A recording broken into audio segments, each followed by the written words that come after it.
अगर वो क्रूस पर से उतर आए तो हम भी उस पर विश्वास करेंगे। ये बहुत गंभीर बात है। आपको पता है ये वाली बात पवित्र शास्त्र में मती की पुस्तक में बोली गई, और भी जगह हम अगर हम समझे तो लिखा है 27 अध्याय उसकी 40 आयत में, मती 27 का 40 में। और यह कहते थे, हे मंदिर को ढाने वाले, 3 दिन में बनाने वाले, अपने आप को तो बचा ले। यदि तू परमेश्वर का पुत्र है तो क्रूस पर से उतारा।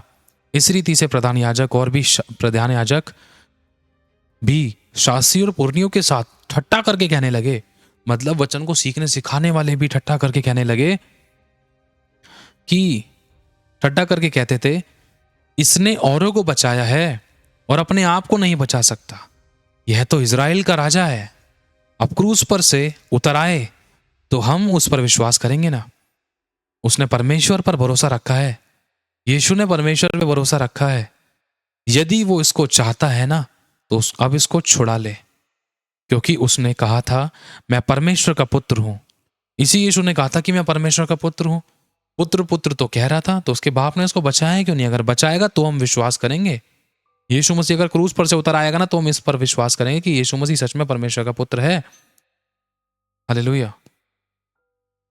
इस प्रकार से डाकू भी जो उसके साथ क्रूस पर चढ़ाए गए थे वो भी निंदा करते थे। बहुत से विश्वासी आज कहते हैं ना कि चमत्कारों को देखकर विश्वास करने वाली बातें। आज जो विश्वासी हैं ये वचन उनके लिए है। अन्य जाति तो कहते ही हैं यीशु मसीह तुम्हारा प्रभु के तो हाथ पैर में कीले ठोक दी थे, वो तो मर गया, वो तो खुद को तो उतारा नहीं। यही बात उस समय में भी कही गई। लोगों ने कही यीशु मसीह को खुद, लेकिन इसका मतलब ये नहीं कि यीशु खुदा नहीं है। समझ पा रहे हो? इसका मतलब यही नहीं कि यीशु परमेश्वर नहीं है। इसका मतलब यही नहीं कि वो आंधी और तूफानों को नहीं थमा सकता, समुद्र को दो भाग नहीं कर सकता। इसका मतलब ये नहीं कि वो आकाश और चांद तारों को नाम लेकर नहीं बुला सकता। वो सब कुछ कर सकता है। हालेलुया। हम सोच रहे हैं कि चमत्कार नहीं किया तो वो परमेश्वर नहीं है। हमारे जिंदगी में चमत्कार होने या ना होने से परमेश्वर के होने या ना होने का प्रमाण नहीं मिलता। सोच कर देखो, यहोवा है, यीशु है। यही सवाल जो आप आज और मैं आप और मैं आज करते हैं कि चंगाई मिल जाएगी, छुटकारा, नजात और आज़ादी गवाही बन जाएगी तो हम उस पर विश्वास करेंगे, तो हम उसके लिए ऐसा करेंगे, तो हम उसके लिए वैसा करेंगे। ये तो चमत्कार को देखकर नमस्कार करने वाली बात हो गई। लेकिन वचन कहता है विश्वास आशा की हुई वस्तुओं का निश्चय और अनदेखी वस्तु का प्रमाण है। मतलब जो चीज है नहीं उसको हाँ कहकर पुकारना। मतलब आसान शब्दों में समझे, याईर की बेटी जब मर गई थी, लोग कह रहे वो मर गई और सच में मरी गई थी वो, लेकिन यीशु मसीह कह रहे नहीं, मरी नहीं, विश्वास रख, वो सो रही है। लाजर को मरे हुए 4 दिन हो गए, इस कब्र में वो उसकी लाश सड़ रही थी और उसमें से बदबू आ रही थी। उसकी बहन कह रही थी प्रभु उसमें से बदबू आती होगी, क्या कह रहा है तू? यीशु कह रहे नहीं, विश्वास करेगी तो परमेश्वर की महिमा को देखेगी, वो सो रहा है। हालेलुया। समझ पा रहे इस बात को? मतलब विश्वास की बात। जरूरी नहीं है कि हर बार परमेश्वर आपको चमत्कार करके दिखाए और तभी आप उसकी बड़ाई करो। कई बार एक विश्वासी का विश्वास परखा जाता है। विश्वास करना आसान नहीं है। विश्वास तो शुरुआत कर लेना आसान है, लेकिन उसमें बने रहना, उसमें जय पाना आसान नहीं है। हालेलुया। पतरस ने पानी पर चलना शुरू तो किया, नाव को छोड़ा तो सही, लेकिन वो आगे तक चलता नहीं रहा, वो डगमगा गया, इसलिए वो डूबने लगा, लेकिन फिर भी प्रभु ने उसको पकड़कर बचा लिया। हालेलुया। अब समझने की जरूरत है, आज हम विश्वासियों की जिंदगी में बहुत सारे मिरेकल्स, चमत्कार, चंगाइयां, नजात, आजादी की गवाहियां खुदा अगर नहीं दे रहा तो उसका मतलब ये नहीं कि खुदा चुप है या वो सुन नहीं रहा है। लिखा है वो धर्मी की दुहाई पर कान लगाता है, वो टूटे पीसे मन को चंगा करता है, वो आंसू की सुधि लेता है। जिस समय तूने मुझे पुकारा उसी समय मैंने तेरी सुन ली। जब तू जिस घड़ी तू मुझे पुकारता है मैं तेरी सुनता हूँ। मैं तो स्वर्ग को झुकाकर उतर आया। बहुत सारी बातें, बहुत सारे वायदे परमेश्वर ने क्यों कहे हैं, जिसमें कि प्रभु ने कहा है मैंने तेरी स्वर्ग से तेरी वाणी को सुन लिया। प्रभु का कलाम कहता है मैंने तेरी वाणी को सुन लिया, मैं तेरी आवाज को सुना, मैं तेरी प्रार्थना को सुना है। समझ पा रहे? प्रभु का कलाम हमें समझाता है इस बात को। तो फिर वही खुदा जो आपकी और मेरी बात क्यों नहीं सुन पा रहा है? वो सुन रहा है, लेकिन हर बात का एक सही समय। यही सेम बात अगर दानियल कहता शेरों की मान में, खुदा मैं तो तेरे साथ सही चलता आया हूं, मैंने इतनी प्रार्थनाएं की, ईमानदार विश्वासों के वफादार रहा, लोगों के मैंने लोगों की बातों में हाँ नहीं मिलाया। लोगों ने कह दिया कि तू अपने ईश्वर के सामने घुटने मत टेका, लेकिन फिर भी मैंने उनकी नहीं सुनी। मैं तेरे साथ वफादार रहा, तूने मेरे को क्यों नहीं छुड़ाया? दानियेल कह सकता था यही सेम बात। यूसुफ कह सकता था, मैं तेरे साथ ईमानदार विश्वास के वफादार रहा प्रभु, मेरे को बेच दिया गया, मेरे भाइयों ने मेरे को मारा, मेरे भाइयों ने मेरे को बेच दिया, मेरे को व्यभिचार में फंसाया गया, लेकिन फिर भी मेरे भाई और बहनों, इस बात को अगर हम समझते हैं, विश्वास परखे जाते हैं, वो परखा गया। यूसुफ परखा गया, अब्राहम परखा गया, परमेश्वर के नबी, सेवक, अभिषिक्त दास लोग परखे गए। जब उनको चमत्कार मिला, ये नहीं कि चमत्कार मिला तभी नमस्कार। कई बार परमेश्वर पहले भी चेक करता है, और चमत्कार करके दिखा दिया तो खुदा नहीं है। ये मत समझना कि चमत्कार करके दिखा दी तो ही खुदा है। वो चमत्कार करे ना करे तब भी वो खुदा है। उसकी खुदाई खत्म नहीं होती है। हालेलुया। उसकी खुदाई को, उसकी सामर्थ को आप चमत्कार होने और ना होने से नहीं परख सकते हैं। हालेलुया। आज बहुत से विश्वासी के विश्वास परखे जाते हैं, क्योंकि देखो 43 आयत अगर हम पढ़ते 27 का, मत्ती 27 का 43 में लिखा है, उसने परमेश्वर पर भरोसा रखा है, यदि वह इसको चाहता है तो अब इसे छुड़ा ले, क्योंकि इसने कहा था कि मैं परमेश्वर का पुत्र हूं। इसी प्रकार डाकू भी उसकी निंदा करने लगे, अपने आप को क्रूस पर से उतार ले और हमें भी उतार दे अगर तू परमेश्वर का पुत्र है तो। मतलब उसको परखा जा रहा है बार बार। हालेलुया। कई बार हम विश्वासी, हम इजरायलियों के समान परमेश्वर को परखते तो नहीं है। परमेश्वर ने चट्टान से पानी निकाला, तू मेरा खुदा है, तू मेरा खुदा है, तू मेरा परमेश्वर है। फिर थोड़े टाइम बाद भूख लगी, प्यास लगी, कहाँ है खुदा? इससे बढ़िया तो हम इजराइल में मिस्र में ही ठीक थे, चाहे भले ही गुलाम थे, लेकिन वहां में खाना अच्छे से मिलता था। परखे गए। प्रभु ने कहा मैंने तुझे भूखा भी होने दिया, प्यासा भी होने दिया, ताकि मैं परख कर जान लूं कि तेरे मन में क्या है। मैंने तेरी, हो सकता है कई बार परमेश्वर ने आपकी सैलरी रोकी हो, या हो सकता है परमेश्वर ने आपको एट द टाइम जिस समय आपको जरूरत थी उस समय आपको ब्लेस ना होने दिया हो सकता है शैतान ने आपकी सैलरी रोक ली हो, या शैतान ने आपको ब्लेस ना होने दिया हो। लेकिन उस समय मेन चीज क्या है कि आप क्या बोलेंगे, आपके वर्ड क्या होंगे, आपके शब्द क्या होंगे।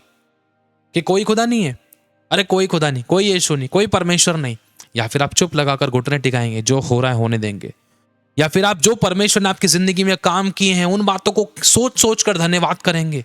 जैसे कि दाऊद ने कहा, खुदावन मैं पुराने उन बातों को स्मरण करके आधी रात को भी तेरा धन्यवाद करूंगा। जिंदगी की आधी रातों में जब दुख दर्द पीड़ाएं समस्याएं आंसू बहा बहा कर समस्याओं में जब परमेश्वर के लोग दुखों में थे, वो उनकी आधी रात थी। आधी रात का मतलब सिर्फ काली रात नहीं, आधी रात का मतलब आसान शब्दों में समझे तो जिंदगी में वो तनाव, वो दुख, वो पीड़ाएं, वो समस्याएं, वो अटैक्स, वो तकलीफ, वो दर्द पीड़ाओं से बाब होने के बावजूद भी, चंगाई का परमेश्वर होने के बावजूद भी वो उन काली रातों में उसका धन्यवाद करना नहीं बोल रहे, उसकी महिमा करना नहीं बोल रहे। इस बात को अगर आसान शब्दों में हम समझे तो हमने खुदा के लिए क्या किया। समस्या आते के साथ ही क्या हमने खुदा की तरफ ताक रहे हैं, या फिर हम अन्य जातियों के पास जा रहे हैं, या हम विश्वासी की ओर ताक रहे हैं, या फिर हम खुदा से पूछ रहे हैं कि खुदा तू मुझे क्या सिखाना चाहता है, क्या ये समस्या मेरी गलती के कारण आई है। इस बात को हमेशा याद रखना। अगर आपको खुदा परख रहा है या शैतान आपको गिराना चाह रहा है, शैतान आपको परीक्षा में डाल रहा है, तो मेरे भाई और बहनों दोनों ही करनी, या फिर आप अपनी गलती के कारण परखे जा रहे हो। लिखा है अभिलाषा गर्भवती होती है, फिर वो पाप को जनती है, और पाप मनुष्य को मृत्यु की ओर लेकर जाता है। जब तुम लिखा है ना, अगर हम इस बात को ध्यान से पढ़ते हैं, समझते हैं कि अभिलाषाओं के कारण मनुष्य परीक्षा में खिंचकर फंसकर अभिलाषाओं में पड़ता है। परीक्षा में खिंचकर फंसकर अभिलाषाओं में पड़ता है अपनी खुद की गलती के कारण। लेकिन फिर भी इन तीनों कंडीशन में परमेश्वर एक मनुष्य को बाहर निकालता है, क्योंकि वो उससे प्यार करता है। अगर उसको मारना ही होता ना तो आज आप वचन नहीं सुन रहे होते। कब के हम मुर्दों के समान हो जाते 2021 में, जब कोरोना वायरस आया था। उसने अभी तक हमें क्यों संभाल के रखा है? कोई ना कोई प्लानिंग है, हम उस प्लानिंग को, हम उसकी योजना को नहीं समझ पा रहे। जब हमें नहीं मिल रहा तो हम चिल्ला रहे हैं, दहाड़े मार रहे हैं। जब हमें मिल रहा है तो धन्यवाद प्रभु, तू महान है, गवाही दूंगी, ये करूंगा वो करूंगा। ये भी वही, हम कहीं दूसरों के समान तो नहीं कर रहे। पहले उतर कर आ, चमत्कार करके दिखा, तब हम विश्वास करेंगे। यही बात देखो बोली है 42 में, 27 का 42 में, इसने औरों को बचाया और अपने आप को नहीं बचा सकता, यह तो इजराइल का राजा है। अब क्रूज पर से उतर आए तो हम उस पर विश्वास करें। मतलब चमत्कार को देखकर तुम विश्वास करो। लेकिन लिखा है धन्य है वे जिन्होंने बिना देखे विश्वास किया। हालेलुया। क्या हम इतना नहीं सह सकते थे कि खुदावन ने, जिसने हमारे इतना दुख उठाया, क्या हल्का थोड़ी सी घटी थोड़ी समस्या, दर्द पीड़ा परेशानी अटैक्स जो हमारी जिंदगी में थे, अगर हम परखे जा रहे थे तो हम उसको सह नहीं सकते थे? प्रभु ने कहा तुम एक दूसरे की सहते क्यों नहीं हो? अगर किसी मनुष्य के द्वारा भी परखे जा रहे थे, अगर हमारी समस्या के कारण नहीं, तो हमारा फर्ज है पश्चाताप करना, प्रार्थना करना, उपवास में आना, उन दुष्ट आत्मा को डांटा, दर्द पीड़ा को, अटैक्स को निकालना हमारी जिंदगी से। अगर फिर भी कुछ चीजें नहीं जा रही, हो सकता है कि आप पता हम परखे जा रहे थे, उस समय हमारी चिल्लाहट निकल रही है मुझसे, या हमारे मुंह से आराधना निकल रही है। चल पौलुस, चल सिलास, आराधना करते हैं। हम क्या कर रहे हैं? हमारे घर से जय जयकार की ध्वनियां निकल रही हैं, या चिल्लाहटें, या विरोध, या ईर्ष्या, जलन की बातें हमारे व्यवहार, हमारे चरित्र से शो हो रही थी कि खुदा ने हमारे लिए कुछ नहीं किया। लोग बोल रहे हैं तेरे खुदा तुझे बच्चा देगा, तेरा खुदा तेरे को नौकरी बिजनेस देगा, तेरा खुदा तेरे परिवार को बदलेगा। अगर वो सच में खुदा है, लोग बोल रहे हैं, हो सकता है आप लोगों के द्वारा सताए जा रहे थे, लेकिन आपकी चुप्पी खुदा को बेचैन कर देगी। जब आप चुप हो तो खुदा आपकी गवाही बनाएगा, खुदा आपके लिए लड़ेगा। जब वो आपकी गवाही बनाएगा तो लिखा है यशायाह 60:14 में कि तुझे दुख देने वालों की संतानें भी तेरे पास सर झुकाए आएगी, और खुदावन के नाम की महिमा अद्भुत तरीके से होगी, और वो दंडवत करेगी। हालेलुया। तब आप जान लोगे, तब वो जान लेंगे कि तेरा परमेश्वर सच्चा और वो जीवित है। हर चीज़ का एक सही समय है। क्या पता खुदा हमें तैयार कर रहा है। कई बार एक इंसान को बड़े महिमा के काम के लिए, बड़ी सेवकाई के लिए, बड़े आश्चर्य कर्मों के लिए, बड़ी गवाहियों के लिए, बड़ी आशीषों के लिए कई बार एक इंसान को तोड़ा जाता है कि कहीं वो किसी प्रकार से घमंड करके कहीं वो अपना नाश ना कर ले, या फिर वो कहीं हर चीज़ के अंदर अपने आप को ना दिखाए कि मेरे कारण ऐसा हुआ, या फिर वो कहीं आगे कहीं वो इसको जब बिना मेहनत के, बिना तोड़े, बिना टूटे गई परिस्थिति में, बिना मेहनत करे, बिना परिश्रम के अगर वो पा लेते, तो कई बार एक इंसान कदर नहीं करता है, या फिर वो खुदा को भूल जाता है पाने के बाद। तो इसलिए सब बातों में हमारे लिए भलाई है कि कहीं हम अपना नाश ना कर लें। कुछ चीज़ें परमेश्वर हमारी ज़िंदगी में होने देता है, वो सहने से बाहर परीक्षा नहीं लेता। हालेलुया। खुदा को अपनी ज़िंदगी में काम करने दें, और चिल्लाहट चाहे कैसे भी, रोना है तो खुदा के आगे रोएं, लेकिन उसके ऊपर दोष ना लगाएं। हमने बहुत बार ऐसी गलतियां की हैं, दोषारोपण किया है, तू ऐसा है, तू वैसा करके दिखा तब मानूंगा, तू ये चमत्कार कर, तू मेरे पति की जॉब लगा, या तू इसकी जॉब लगा, या तू उसको चंगा कर, तब मानूंगा, तब मैं तुझे विश्वास करूंगा। फिर अन्य जाति और हम में क्या फ़र्क रह गया? दुख हो रहा है, तकलीफ हो रही है, समस्याएं दबा रही थी, तोड़े जा रहे थे, आंसू बहाए जा रहे थे। खुदा के सामने आ जाओ ना।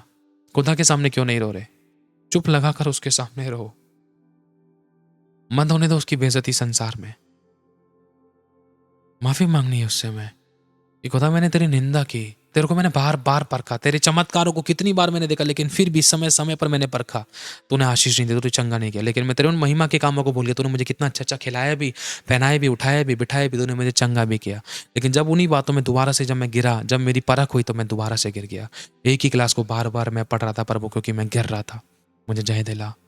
आपसे नहीं हो पा रहा ना, अपने आप को समर्पित कर दो। अपनी समझ का सहारा मत लो। बोल दो खुदा मुझसे नहीं हो पा रहा, आई सरेंडर, मैं नहीं कर पा रहा, मैं नहीं जय पा रहा, मेरे बस की नहीं है, मैं नहीं कर सकता, मेरे अंदर इतनी सामर्थ नहीं। आई सरेंडर लॉर्ड, मुझसे नहीं बन पड़ा। यदि तू चाहता है कि ये हो, तो मुझे सामर्थ्य, मुझे अनुग्रह दे, मुझे हियाव दे, ताकि मैं जय पाऊं। मेरा हाथ पकड़कर मुझसे कह कि मत डर, और तू मुझसे कह कि इधर उधर मत ताक, मुझे ताकने मत दे, मैं तेरी ओर ताकूं। मेरे आंसू की सुध ले। तभी तो कहता है रोने पीटने और आंसू बहाने से रुक जा, तुझे तेरे परिश्रम का फल मिलने वाला है। तेरे आंसू मैंने देखे, तेरी प्रार्थना मैंने सुनी है। मैं तुझे चंगा करूंगा, मैं तुझे छुड़ाने वाला परमेश्वर, मैं तुझे बचाने वाला, तेरी सुनने वाला खुदा हूं। सब कुछ सुनता है। आपकी सिसकियां, आपकी आहें भरना, आपके आंसू जो गाल पर आ जाता है, कोई नहीं पूछता, या कोई आपको रुला के चला जाता है, वो सब वो नोटिस करता है। वो आपके लिए और बड़ी प्लानिंग करता है, वो आपके लिए और बड़ी गवाही। अच्छा तूने इसको तोड़ा ना, अब देख मैं अपने बच्चे को और बढ़ाऊंगा, और बड़ी गवाही बनाऊंगा, और सामर्थ्य प्लान कर रहा हूं मैं इसके लिए। वो प्लान करता है, लेकिन आप उस खुदा से मत लड़ना। लड़ने के बाद हम क्या पा सकते हैं उससे? बस रो लेना उसके सामने, प्रार्थना कर लेना, और उन लोगों को माफ कर देना। हालेलुया। प्रभु आशीष आप सभी को। जय मसीह की। खुदा ने आपसे बात की है, तो बस ये टाइम है प्रभु के निकट जाएं। प्रभु ने कहा अपने द्वार को बंद कर, अकेले में बैठ, खुदा के साथ, बाप के साथ बैठ, प्रार्थना संगति में आ जा। रोना है तो उसके सामने रो, बैठ प्रार्थना में, उपवास में आ। तूने परिश्रम खुदा के लिए कितना किया कि तुझे गवाही मिले समय पर, तो लेकिन नहीं किया, तो उपवास प्रार्थना संगति में आ, प्रभु के साथ बैठ। जो भी बात शेयर करनी है प्रभु से कर, जो मांगना है प्रभु से मांग। कोई भी दिक्कत है प्रभु से शेयर कर। संसार के दरवाजे बंद हो जाते थे, तब तू मेरे पास आता है, पहले तू मेरे पास आना, और द्वार को अंदर से बंद कर, मेरे साथ बैठ, तब मैं तुझे प्रतिफल दूंगा। Hallelujah. Lord is waiting for you. खुदा इंतजार कर रहा है कि तुम मुझसे बोल, मुझसे कह, मेरे पास आ, शेयर विद मी, मुझसे कह।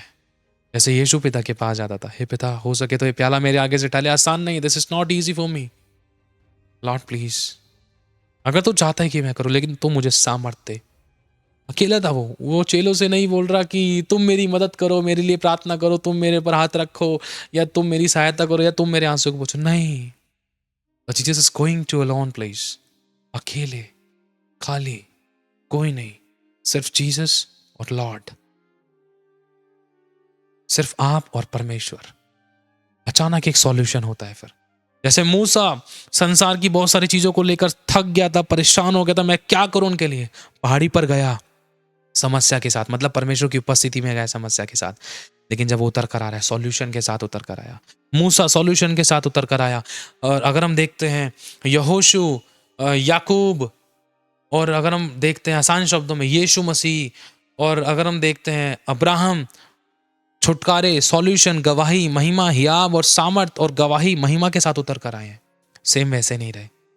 तो आज हमें जरूरत है कि सिर्फ हम पहाड़ी पर परमेश्वर के सम्मुख समय बिताएं और उसकी सुने। हालेलुया। खुदा सभी को आशीष दे। आपने आशीष पाई तो उस वीडियो को शेयर करना, आशीष पाके आशीष का कारण बने। God bless you. एक बात मैं आप लोगों से और कहना चाहता हूं, यदि प्रभु आप लोगों को अगवाही करता है तो आप इस मिनिस्ट्री में अपने बीजों को बो सकते हैं, खुशी, आनंद और हर्ष के साथ, बिना किसी दबाव के, बिना किसी जोर जबरदस्ती के। अगर आप बोना चाहते हैं तो आपको स्क्रीन पर दिख रहे बारकोड्स के द्वारा आप स्कैन करके अपने बीजों को बो सकते हैं। अगर आपको हमारी अकाउंट डिटेल्स भी चाहिए तो अकाउंट डिटेल के लिए आप वीडियो के नीचे डिस्क्रिप्शन में से आप हमारे अकाउंट डिटेल्स के द्वारा अपने बीजों को बो सकते हैं। और आप लोग अपने अपने 10वें हिस्से अपने अपने चर्चेज में दीजिए, जहां कहीं भी आप जाते हैं वहां पर ईमानदार वफादार रहें। यदि आप नहीं भी बो पाए इस मिनिस्ट्री में तो भी कोई प्रॉब्लम नहीं है, आप लोग दुआ करोगे तो वो भी बहुत बड़ी बात है। खुदा आपकी सोचों पर भी बहुत आशीष दे, आपकी प्रार्थनाओं के बीजों पर, आपके धन के बीजों पर परमेश्वर बहुत ऐसे बरकत दे, रुकी हुई ब्लेसिंग को ले, किसी बली वस्तु की कभी आपको कोई घटी ना हो, हमेशा भला चंगा रखे और अच्छी सेहत दे। और यदि आपको प्रभु अगुवाई करते तो आप इस चैनल को सब्सक्राइब कर सकते हैं, इस वीडियो को शेयर कर सकते हैं। आशीष पाए, आशीष का कारण बने। खुदा सभी को संभाल के रखे। God bless you so much. खुदा सभी को आशीष दे।